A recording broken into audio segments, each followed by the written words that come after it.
एक बार माँ पार्वती कैलाश पर भ्रमण कर रही थी। तभी उनकी नजर पृथ्वी लोक पर पड़ी। सेठ जी, ये माल गाड़ी में से उतार दिया है।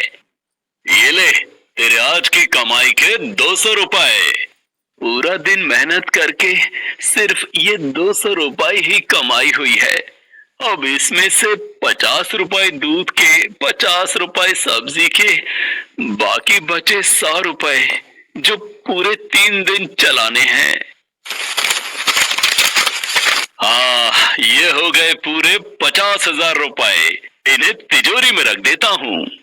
नहीं भैया, ये बहुत महंगी साड़ी है, कोई सस्ती सी दिखा दो। हाँ, ये 150 रुपए वाली ठीक है। भैया, ये तीनों साड़ी पैक कर दो। ये लो 5,000 रुपए। माँ पार्वती गरीब और अमीर दोनों को देख रही थी। आखिर जिसे जो चाहिए उसे मिलता नहीं, और जिसके पास पहले से हो उसे और मिल जाता है। इस प्रश्न का उत्तर तो महादेव ही दे सकते हैं।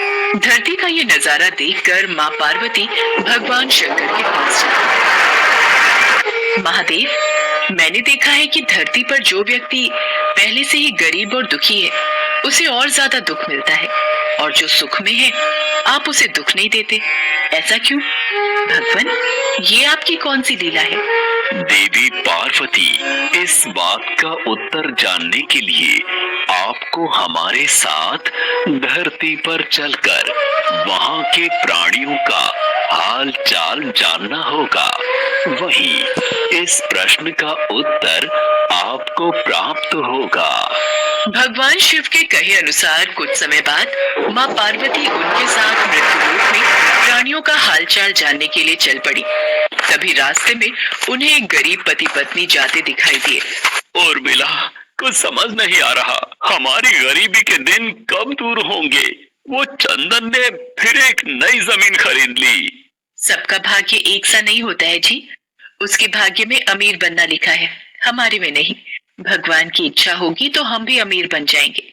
पता नहीं कौन से पिछले जन्मों के कर्मों की सजा भुगतनी पड़ रही है। न जाने कौन से बुरे पाप किए थे। हे महादेव, आप इन दोनों पति पत्नी को कुछ ही पलों में अमीर बना सकते हैं। मेरे कहने पर आप इन्हें अमीर बना दीजिए। ये बेचारे कितने दुखी हैं। देवी पार्वती, इन दोनों के भाग्य में अभी अमीर बनना नहीं लिखा है। महादेव, जब हम इन्हें धन दे देंगे तो इनकी गरीबी दूर हो जाएगी, फिर ये भी अमीर और सुखी हो जाएंगे। कृपया करके आप इनकी मदद कीजिए प्रभु। देवी पार्वती, मैं तुम्हारी इच्छा अनुसार इन्हें धन प्रदान कर देता हूँ, पर उसका मिलना या ना मिलना कर्मों पर निर्भर करता है। पार्वती जी के कहने पर भगवान शिव ने सोने की अशर्फियों से भरी एक पोटली उस रास्ते में डाल दी। पोटली से कुछ दूरी पर उर्मिला की नजर गुजरते हुए एक अंधे व्यक्ति पर पड़ी। सुनो जी, हम तो गरीब हैं इसलिए दुखी हैं, पर ये सामने व्यक्ति तो नेत्रहीन है। एक बात समझ नहीं आई, ये नेत्रहीन लोग कैसे जीवन व्यतीत करते होंगे? हाँ, बड़ी मुश्किल होती होगी उर्मिला इन बेचारे नेत्रहीन लोगों को। चलो, आज हम भी अंधों की तरह चलकर देखते हैं, देखें ये कैसे जीवन जीते हैं।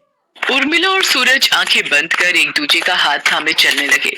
सोने की अशर्फियों की पोटली रास्ते में ही पड़ी रह गई और वे दोनों करीब से गुजर गए। भगवान शिव बोले, देखा देवी पार्वती, इनके भाग्य में अभी गरीबी ही लिखी है। हम कुछ दिन धरती पर ही रहेंगे। यहाँ मनुष्य रूप में रहकर मैं तुम्हारे मन की सभी शंकाओं को दूर करना चाहता हूँ। भगवान शिव और देवी पार्वती ने मनुष्य का रूप धारण किया और पति पत्नी के रूप में एक गांव के पास डेरा जमाया। शाम के समय देवी पार्वती भगवान शिव से बोली, स्वामी, मैं रसोई की तैयारी शुरू करती हूँ। यहाँ पृथ्वी लोक में यदि हम रहने आ ही चुके हैं तो हमें भोजन की भी व्यवस्था करनी होगी। मैं चूल्हा बनाने की तैयारी करती हूँ, आप तब तक भोजन बनाने की सामग्री ले आइए। माँ पार्वती चूल्हा बनाने के लिए बाहर से ईंटें लेने गई। चूल्हा बनाने के लिए मुझे ईंटों की जरूरत है। ये एक जर्जर और टूटा मकान दिखाई दे रहा है। इसकी ईंटें मेरे काम आ जाएंगी, यही ले लेती हूँ। चूल्हा तो तैयार कर लिया, महादेव आते ही होंगे। अरे आप आ गए। ये देखिए, मैंने चूल्हा तैयार कर लिया। पर आप खाली हाथ क्यों लौट आए स्वामी? भोजन कैसे बनेगा? देवी पार्वती, अब सामग्री की कोई आवश्यकता नहीं है, क्योंकि जिस प्रश्न का उत्तर ढूंढने के लिए आप आई थी वो आपको स्वयं मिल गया। मैं कुछ समझी नहीं स्वामी।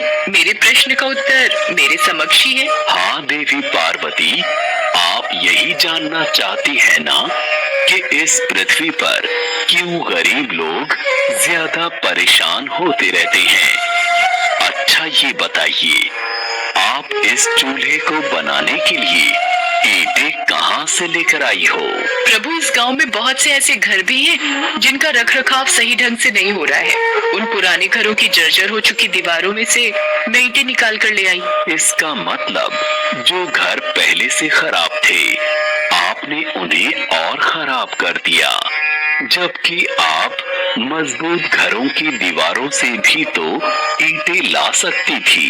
प्रभु, जो घर अच्छे और सुंदर दिख रहे थे, उस घर के लोगों ने अपने घरों का रखरखाव बहुत अच्छी तरह किया है। ऐसे में उन सुंदर घरों को बिगाड़ना मुझे उचित नहीं लगा। देवी पार्वती, कुछ दिन पहले पूछे आपके प्रश्न का उत्तर भी यही है। जिन लोगों ने अपने जीवन को अच्छे कर्मों से सुंदर बना रखा है, उन्हें दुख कैसे हो सकता है? इस संसार में हर मनुष्य अपने कर्मों का ही फल पाता है। सबके पास सब कुछ नहीं होता।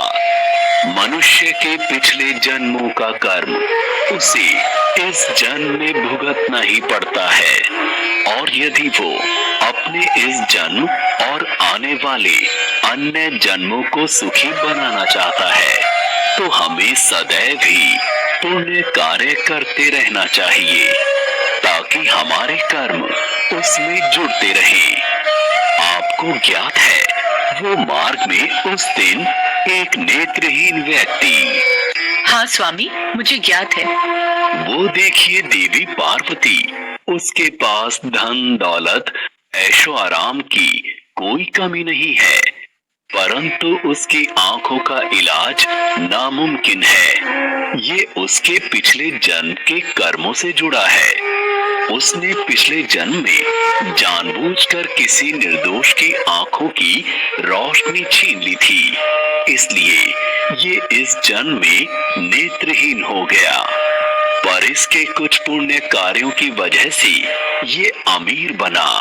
और वो गरीब पति पत्नी स्वामी? देवी, वो दोनों पिछले जन्म में एक कंजूस अमीर सेठ सेठानी थे, जो कभी भी कोई दान पुण्य नहीं करते थे। इसलिए इस जन्म में उन्हें गरीबी और दुख मिला।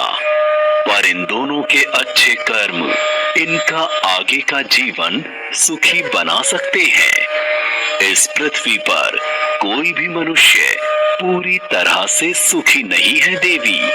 हर मनुष्य के पास कोई न कोई दुख और समस्या है।